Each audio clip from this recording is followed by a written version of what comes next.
তিলোত্তমার হয়ে বিচার চাইছে, দোষীর ফাঁসি চাইছে গোটা দেশ। দোষীকে শাস্তি দিতে চাইলে চাই তথ্য প্রমাণ। সেগুলো কি পর্যাপ্ত পরিমাণে কেন্দ্রীয় তদন্তকারী সংস্থা পেয়েছে? যে আপনি একটা সিন অফ ক্রাইম আপনি কি করে ভাগ করবেন? ঢোকার এবং বেরোনোর একটাই পথ। এই পুরো অঞ্চলটাই কিন্তু প্লেস অফ ক্রাইম। বিশেষজ্ঞরা আশঙ্কা প্রকাশ করছেন, সুপ্রিম কোর্টে খোদ সিবিআই এর আইনজীবীও জানিয়েছিলেন ঘটনাস্থল অল্টার করা হয়েছে। সূত্রের খবর, ঘটনাস্থলে অজস্র ব্যক্তির হাত ও পায়ের ছাপের উপস্থিতি সিবিআইকে তদন্তের কাজে বেগ দিচ্ছে। সেটাই তো স্বাভাবিক।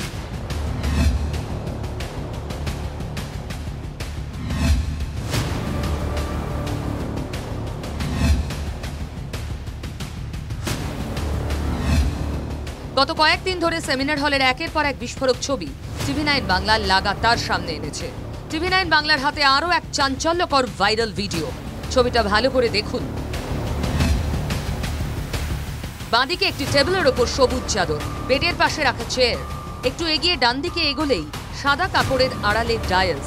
সাদা কাপড়ের একাংশ ফাঁকা, সেই ফাঁক দিয়ে দেখা যাচ্ছে ডায়াসের ওপরে চাদরে ঢাকা তিলোত্তমার একটি পা।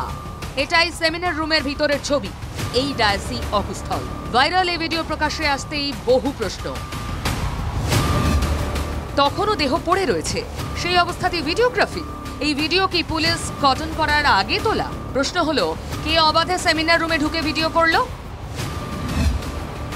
9 আগস্ট সকাল 9:45 তিলোত্তমার মৃত্যুর খবর পান আরজি করের MSVP সঞ্জয় বশিষ্ঠ। শুক্রবার লালবাজারে সাংবাদিক বৈঠক করে ডিসি সেন্ট্রাল জানান, 9 আগস্ট সকাল 10:10 হাসপাতালের পুলিশ আউটপোস্টে খবর যায়। মানে মাঝে 25 মিনিটের ফারাক। প্রশ্ন উঠছে, এই ভিডিও কি সেই 25 মিনিটের মধ্যেই তোলা? কোনো বাধা ছাড়াই কেউ কিভাবে ভিডিও করতে পারলো? সেমিনার রুমে অনায়াসে ঘোরাফেরা করা গেলে প্রমাণ নষ্ট হয়নি তো? প্রথম থেকে অকুস্থল ঘেরা, তথ্য প্রমাণ সংগ্রহ নিয়ে বিস্তর অভিযোগ তুলেছেন আন্দোলনকারী চিকিৎসক থেকে বিশেষজ্ঞরা। শুক্রবার ডিসি সেন্ট্রাল জানান, আরজি করে মেডিকেল আউটপোস্ট খবর পায় মোটামুটি 10:10 তারপর ইমিডিয়েটলি আমরা ওখানে চলে যাই। বাই 10:30 আমাদের কর্ডন প্লেস হয়ে গেছে। পুলিশ বলছে, ঘটনার দিন সকাল 10:10 খবর পায় পুলিশ। 2 মিনিটের মধ্যে 10:12 নাগাদ অকুস্থলে পৌঁছয় পুলিশ। ঘটনাস্থল ঘেরা হয় 10:30 নাগাদ। পুলিশ আগেই জানিয়েছে সেমিনার রুমে অকুস্থল থেকে 40 ফিট জায়গা ঘেরা হয়। 10:12 থেকে 10:30 মাত্র 18 মিনিট। এর মধ্যেই পুলিশ বুঝে গেল ওই 40 ফিটের মধ্যেই সব তথ্য প্রমাণ রয়েছে। বাকি 11 ফিট জায়গায় কোনো প্রমাণ নেই। নিশ্চিত হয়ে গেল পুলিশ যে আপনি একটা সিন অফ ক্রাইম আপনি কি করে ভাগ করবেন? পুরো জায়গা আটকে দিতে হবে, কিচ্ছু যেতে পারবে না ওখানে। কিন্তু এখানে দেখা যাচ্ছে আপনি 11 ফুটই, আপনি নিজে বলছেন আমি 11 ফুট বাদ দিয়ে দিয়েছি। জীবন মানে আমাদের এন্টায়ার এইরকম তদন্ত আমি দেখিনি। ঢোকার এবং বেরোনোর একটাই পথ।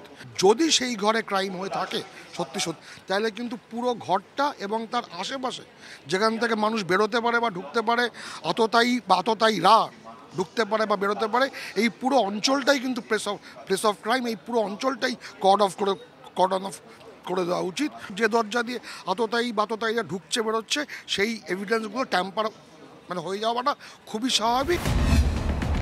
অবশ্য পাল্টা ডিসি সেন্ট্রাল ব্যাখ্যা দিয়ে বলেছেন, আমরা যখন এটা ডিসাইড করেছিলাম যে সেমিনার হলে কতটা পোর্শন আমরা কর্ডন অফ করব এবং কতটা করব না, তার আগে আমাদের নিজস্ব যেটা টিম সেটা তো চেক করেইছে।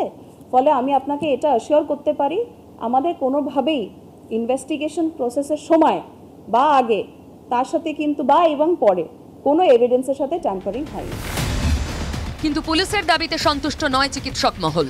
অনেকগুলি মানুষ হচ্ছে যারা আরজি করের সঙ্গে সম্পর্কযুক্ত নয়, যারা স্বাস্থ্য ব্যবস্থার সঙ্গে সম্পর্কযুক্ত নয়, তারা ওখানে কি কাজ করছিলেন। শুরু থেকে যেটা বলে আসছি যে একটা সৎ উদ্দেশ্য নিয়ে লোকাল অথরিটির ইনভেস্টিগেশন, পুলিশের ইনভেস্টিগেশন ছিল না। প্রশ্ন অনেক, ধোঁয়াশা অনেক, উত্তর মিলবে। ক্যামেরা সমরের সঙ্গে সৌরভ দত্তের রিপোর্ট, TV9 বাংলা। মানে বিষয়টা কি দাঁড়ালো? 9:45 খবর পেয়েছিল হাসপাতাল কর্তৃপক্ষ, আর তারা পুলিশকে খবর দেয় 10:10 মানে 25 মিনিট পরে। না কোনো গল্প নয়, আদালতে জমা দেওয়া রাজ্য সরকারের রিপোর্ট আর ডিসি সেন্ট্রাল ইন্দিরা মুখোপাধ্যায় দেওয়ার সময়ক্রম, আর তাতেই এই 25 মিনিটের ফাঁকটা ধরা পড়েছে। প্রশ্ন হলো, যারা চিকিৎসক যারা ডাক্তার তাদের সিলেবাসের মধ্যে তো মেডিকেল লিগ্যাল বিষয়টা পড়ে, তাহলে তারা কেন 25 মিনিট পর পুলিশকে জানালো? এই 25 মিনিট নেপথ্যে কোনো রহস্য লুকিয়ে আছে কি, প্রশ্ন তুলছি আমরা TV9 বাংলা।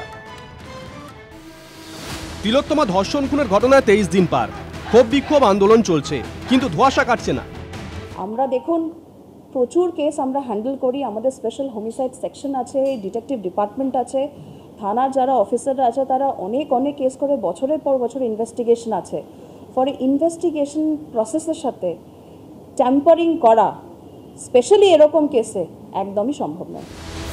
কলকাতা পুলিশ বারবার জোর গলায় বলছে এই ধরনের ঘটনা তথ্য প্রমাণ কোনোভাবেই নাকি নষ্ট হতে পারে না, কিন্তু ঘটনার দিন দেহ উদ্ধার থেকে অকুস্থল ঘেরা ডিসি সেন্ট্রাল যে সময়ক্রম তুলে ধরেছেন তাতেই অনেক প্রশ্ন উঠছে।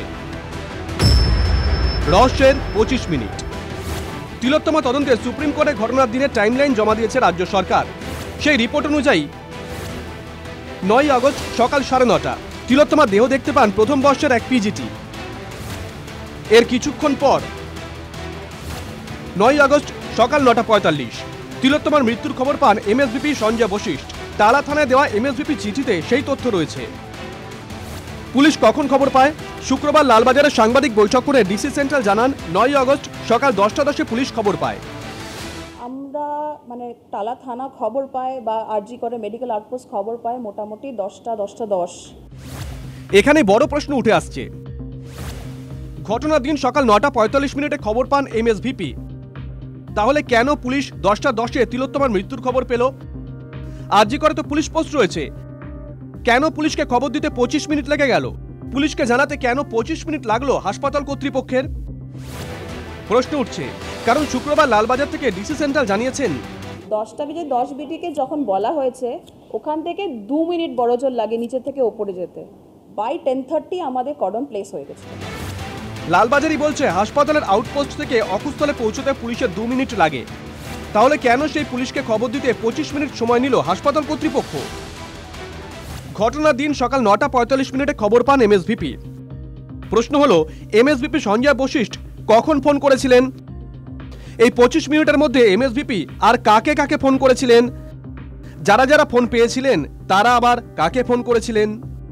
সন্দীপ ঘোষ ঘনিষ্ঠ ইন্টার্ন হাউস স্টাফরা জানিয়েছেন সকাল 9:30 থেকে 10টার মধ্যে তাদের কাছে ফোন চলে এসেছিল, জানানো হয়েছিল পিজিটি ছাত্রী ধর্ষণ খুন হয়েছেন এবং সেই মোতাবেক তাদের ঘটনাস্থলে যাওয়ার নির্দেশ দেওয়া হয়েছিল। সন্দীপ ঘোষ ঘনিষ্ঠরা খবর পেয়ে যান, অথচ পুলিশের কাছে খবর যেতে লাগে 25 মিনিট। পুরো ঘটনাটাকে ধামাচাপা দেওয়ার এবং এর সঙ্গে প্রত্যক্ষভাবে যারা জড়িত এবং পরোক্ষভাবে জড়িত তাদেরকে আড়াল করবার প্রচেষ্টা পুলিশ প্রশাসনের পক্ষ থেকে, আরজি করের প্রশাসনের পক্ষ থেকে, স্বাস্থ্য প্রশাসনের পক্ষ থেকে করা হচ্ছে। তাই প্রশ্ন উঠছে ঠিক কি হয়েছিল এই 25 মিনিট? 25 মিনিটে কোনো তথ্য প্রমাণ লোপাট হয়নি তো? পুরো টাইমলাইন নিয়ে এমন ধোঁয়াশা করে রাখা হয়েছে ইচ্ছাকৃতভাবে, যাতে কোনোভাবে কোনো ইনভেস্টিগেটিং এজেন্সি যদি চেষ্টাও করে সৎ উদ্দেশ্য নিয়ে প্রকৃত অপরাধীদের বের করবার এবং প্রকৃত ঘটনার যে রহস্য সেটা উন্মোচন করবার, তাহলে সেটা পারবে না। বিশেষজ্ঞদের মতে রহস্যময় এই 25 মিনিটে তিলোত্তমা ধর্ষণ খুনের তদন্তের অনেক অজানা রহস্যই লুকিয়ে থাকতে পারে। সিবিআই কি সেই রহস্য ভেদ করতে পারবে? ক্যামেরার সমরের সঙ্গে সৌরভ দত্তের রিপোর্ট, TV9 বাংলা।